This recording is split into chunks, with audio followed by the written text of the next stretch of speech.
बहुत स्वागत है आपका एमपी अब तक के इस बुलेटिन में। मैं हूं आपके साथ ऋतु ज्ञानवानी। सबसे पहले बात जबलपुर की करेंगे। सिमरिया विधायक के पितृ पार्टी को एचसी से राहत मिली है। मारपीट मामले में निचली अदालत के आदेश पर रोक है। जनपद सीईओ से मारपीट मामले में आरोपी बनाए गए थे। ऑडियो वायरल होने के आधार पर जिला अदालत ने मुकदमा दर्ज करने के निर्देश दिए थे। गिरफ्तारी की तलवार लटकी थी। जनपद सीईओ एसपी मिश्रा से बहस हुई थी। ऑडियो वायरल होने के बाद जनपद सीईओ के साथ मारपीट की घटना हुई थी। मध्य प्रदेश विधानसभा का शीतकालीन सत्र विपक्ष के हंगामे के बीच स्पीकर ने अनिश्चितकाल के लिए स्थगित कर दिया और इससे पहले विपक्ष के अविश्वास प्रस्ताव का सीएम ने जवाब दिया और इसी दौरान सीएम ने सरकार की उपलब्धियां गिनाई, साथ ही विपक्ष पर प्रहार किया। हालांकि सीएम के जवाब से विपक्ष संतुष्ट नहीं दिखा। एमपी विधानसभा के शीत सत्र के चौथे दिन भी हंगामा जारी रहा, जिसके बाद विधानसभा की कार्यवाही को अनिश्चितकाल के लिए स्थगित कर दिया गया। इससे पहले विपक्ष का अविश्वास प्रस्ताव भी गिर गया। सीएम शिवराज सिंह चौहान ने विपक्ष के अविश्वास प्रस्ताव पर जवाब दिया। उन्होंने कहा कि मैंने कभी ऐसा लचर अविश्वास प्रस्ताव नहीं देखा। शिवराज सिंह चौहान ने सदन में कमलनाथ के न होने पर सवाल उठाए, साथ ही कांग्रेस पर भ्रष्टाचार के आरोप भी लगाए। ट्रांसफर और सिंचाई परियोजना में घोटाले का जिक्र किया, साथ ही निर्दोषों पर कार्रवाई के आरोप भी लगाए। 165 दिन में 450 से अधिक आईएएस अधिकारियों के तबादले हुए, 15,000 से ज्यादा ट्रांसफर किए गए।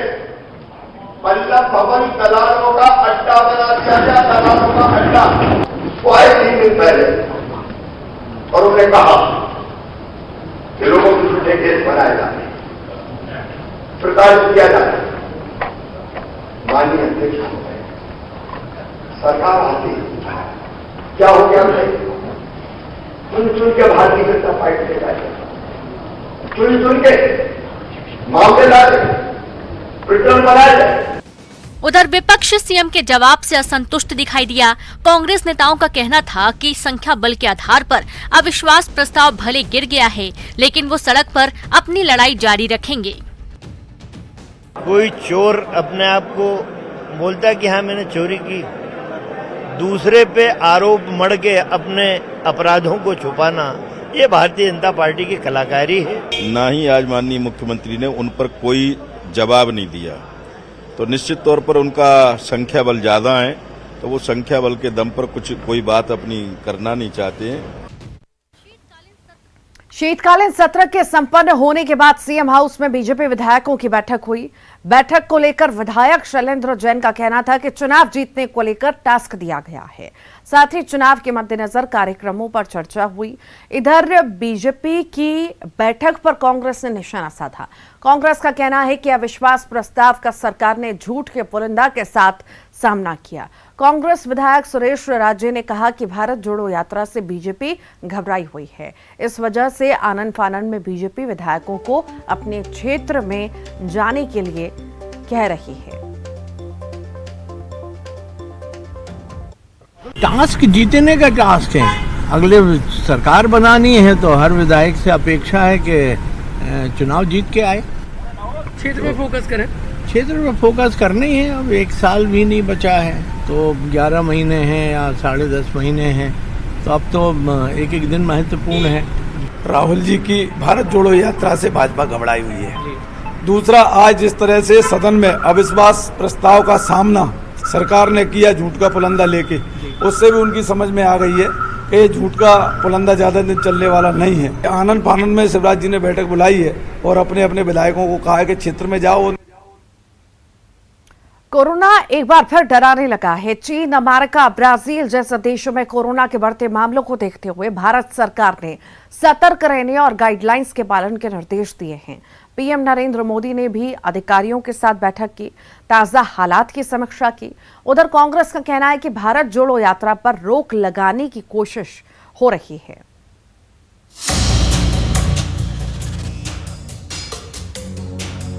पूरी दुनिया में तबाही की तस्वीर दिखाने वाले कोरोना का नया वेरिएंट तेजी से फैल रहा है। चीन, अमेरिका, ब्राजील जैसे देशों में संक्रमण तेजी से फैल रहा है। ऐसे में भारत में भी इसे लेकर चिंता स्वाभाविक है। लोकसभा में केंद्रीय स्वास्थ्य मंत्री मनसुख मंडाविया ने बयान दिया। उनका कहना था कि वैश्विक कोविड पर नजर रखी जा रही है, साथ ही राज्यों को जीनोम सीक्वेंसिंग बढ़ाने के निर्देश भी दिए गए हैं। पिछले कई दिनों से पूरी दुनिया में कोविड-19 के केसों में वृद्धि दर्ज की जा रही है, लेकिन पिछले एक साल से भारत में कोविड केसों में सतत कमी दर्ज होती दिख रही है। एक तरफ केंद्र सरकार कोरोना के दुनिया में बढ़ते मामलों को लेकर चिंता जता रही है, दूसरी तरफ कांग्रेस इसे भारत जोड़ो यात्रा को रोकने की कोशिश मान रही है। देखिए, भारतीय जनता पार्टी बौखला गई है, क्योंकि भारत जोड़ो यात्रा को इतनी सफलता मिली है। इनको याद होगा कि जब पश्चिम बंगाल के चुनाव चल रहे थे, उस टाइम कोरोना का सेकंड फेज चल रहा था, लेकिन उस समय उन्होंने कोई प्रोटोकॉल फॉलो नहीं किया। अब ये सिर्फ एक कोशिश है डीमोटिवेट करने के लिए और यात्रा पे रोक लगाने के लिए। कोरोना कितना खतरनाक है इसे दुनिया ने जान लिया है। ऐसे में थोड़ी सी लापरवाही के गंभीर नतीजे भुगतने पड़ सकते हैं। भारत में भले फिलहाल कोरोना से डरने जैसे हालात नहीं हैं, लेकिन इसके लिए गाइडलाइंस का पालन करना जरूरी होगा। ग्वालियर से बड़ी खबर की बात करेंगे। कोविड को लेकर जिला प्रशासन ने जारी की है गाइडलाइन। भीड़ भाड़ से बचे, मास्क लगाकर चलने के निर्देश दिए हैं। कोरोना जैसे लक्षण दिखने पर जांच कराने के निर्देश जारी किए गए हैं। कलेक्टर कौशलेंद्र विक्रम सिंह ने ये गाइडलाइन जारी की है।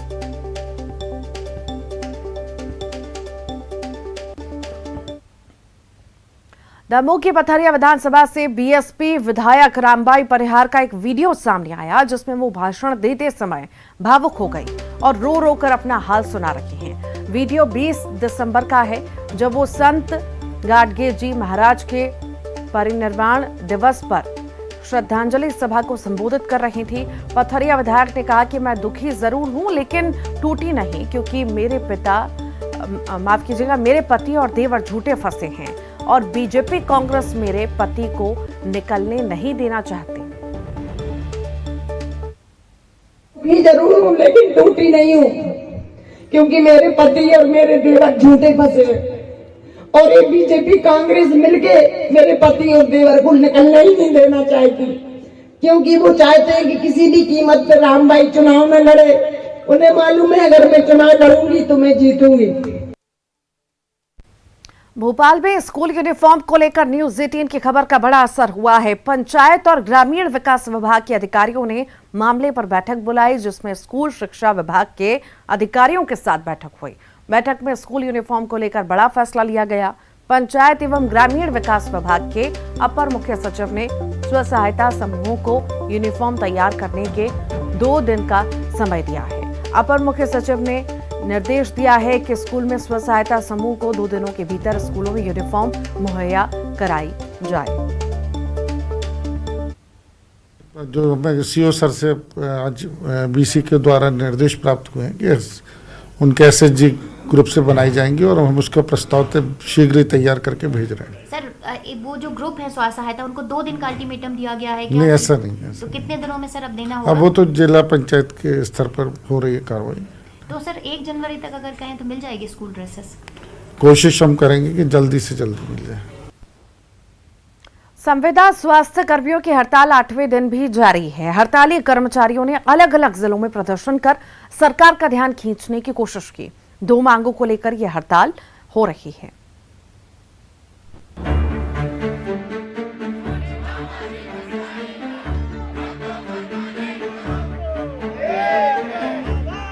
प्रदेश के संविदा स्वास्थ्य कर्मी हड़ताल पर हैं। 8वें दिन हड़ताल करने वाले कर्मचारियों ने अलग अलग अंदाज से विरोध जताया। टाउन हॉल में हड़ताली कर्मचारियों ने धरना भी दिया। तस्वीरें जबलपुर की। यहां आंदोलन के दौरान हड़ताली कर्मचारियों ने भैंस के आगे बीन बजाकर विरोध किया। इन लोगों का कहना था कि सरकार उनकी मांगों पर ध्यान नहीं दे रही। कुछ ऐसा ही नजारा खरगोन में भी दिखा। सरकार को जगाने के लिए संविदा स्वास्थ्य कर्मियों ने भैंस के आगे बीन बजाकर विरोध जताया। वहीं बुरहानपुर में भी 2 मांगों को लेकर हड़ताल कर रहे कर्मचारियों ने ताप्ती नदी पर जल सत्याग्रह किया और सीएम से स्थायी नौकरी की मांग की। जबकि इंदौर में कर्मचारियों ने सीएमएचओ दफ्तर पर ताली और थाली बजाकर प्रशासन और सरकार को जगाने की कोशिश की। अभी तक सरकार के द्वारा हमारी कोई मांग नहीं मानी गई है। आज हमारा ताली और थाली का जो प्रोग्राम है वो सरकार को, सोती हुई सरकार को हमारा जगाने का काम है। ग्वालियर में भी बीते 8 दिन से संविदा स्वास्थ्य कर्मचारियों की हड़ताल जारी है। हड़ताल के चलते स्वास्थ्य सेवाएं प्रभावित हो रही हैं। जिले में कुल 738 संविदा स्वास्थ्य कर्मचारी हड़ताल पर हैं। स्थायी नौकरी और बर्खास्त कर्मचारियों की बहाली की मांग को लेकर संविदा कर्मी हड़ताल पर हैं। इन लोगों का कहना था कि जब तक सरकार आदेश जारी नहीं कर देती उनकी हड़ताल जारी रहेगी। संविदा स्वास्थ्य कर्मियों की हड़ताल की वजह से स्वास्थ्य सेवाओं पर असर दिख रहा है। इंदौर में इन दिनों लव जिहाद के मामले लगातार सामने आ रहे हैं। ताजा मामला रेसिडेंसी एरिया के ट्रैफिक पार्क का है, जहां बजरंग दल के कार्यकर्ताओं ने एक मुस्लिम युवक को हिंदू युवती के साथ छेड़छाड़ करते पकड़ लिया। अरबाज खान ने अज्जू बनकर इंस्टाग्राम पर हिंदू युवती से दोस्ती की, फिर उसके साथ शारीरिक संबंध बनाए। शहर में पिछले 5 दिनों में लव जिहाद के 5 मामले आ चुके हैं। बहरहाल पुलिस ने मामला दर्ज कर लिया है।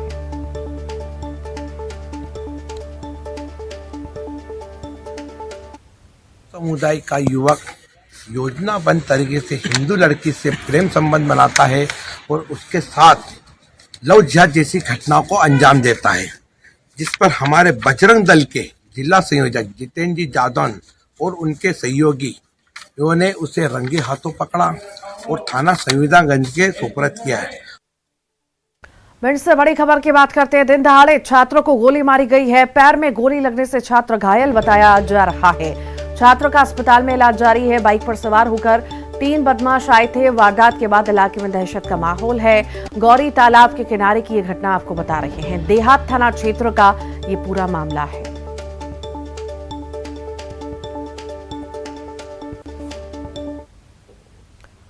रतलाम के संगेसरा गांव में 15 साल पहले 32 घरों को जलाने के मामले में कोर्ट ने बड़ा फैसला सुनाया। कोर्ट ने मामले में 51 आरोपियों को 7-7 साल के सश्रम कारावास की सजा सुनाई। साथ ही 1-1 हजार रुपए जुर्माना भी लगाया। 23 नवंबर 2007 का ये पूरा मामला है, जब 2 युवकों के बीच हुए विवाद ने बड़ा तूल पकड़ लिया और डामर परिवार के 32 घरों को आग लगा दी गई थी। फैसले के आने तक 9 आरोपियों की मौत हो चुकी है। 8 आरोपी बरी किए गए, जबकि 1 आरोपी फरार है। दोषियों में कई उम्रदराज लोग भी शामिल हैं, जो इस फैसले से हैरान नजर आ रहे हैं। सत्र न्यायाधीश महोदय श्री लक्ष्मण कुमार वर्मा साहब द्वारा धारा 436 और 436 149 और 7 वर्ष की सजा 7 वर्ष की सजा सुनाई गई उसमें, और सश्रम कारावास से सजा सुनाई गई और 1-1 हजार रुपये के अर्थदंड से भी दंडित किया गया है। 452 कितने आरोपियों को सजा सुनाई गई और कितने की इस दौरान मौत भी हो गई है? इसमें 51 आरोपी को आज सजा सुनाई गई। आज जो निर्णय हुआ 51 आरोपी को सजा सुनाई गई है और 8 आरोपी को जो है बरी किया गया न्यायालय ने, और इसमें जो है 9 आरोपी जो है जिनकी मृत्यु हो चुकी है। ग्वालियर क्राइम ब्रांच ने डबरा में हुई 35 लाख की लूट के मास्टरमाइंड को दबोच लिया। मुखबिर से मिली खबर के आधार पर क्राइम ब्रांच ने खजुरियाई गांव से लूट के मुख्य आरोपी संतोष चौहान को गिरफ्तार किया है। पुलिस ने संतोष से पूछताछ के बाद उसके कब्जे से लूट की 6 लाख की नकदी और लूट के दौरान इस्तेमाल किया गया कट्टा भी बरामद किया। इसके साथ ही पुलिस ने डबरा लूटकांड के सभी आरोपियों को गिरफ्तार कर लिया। कुल 32,51,000 रुपए की नकदी भी बरामद कर ली गई है।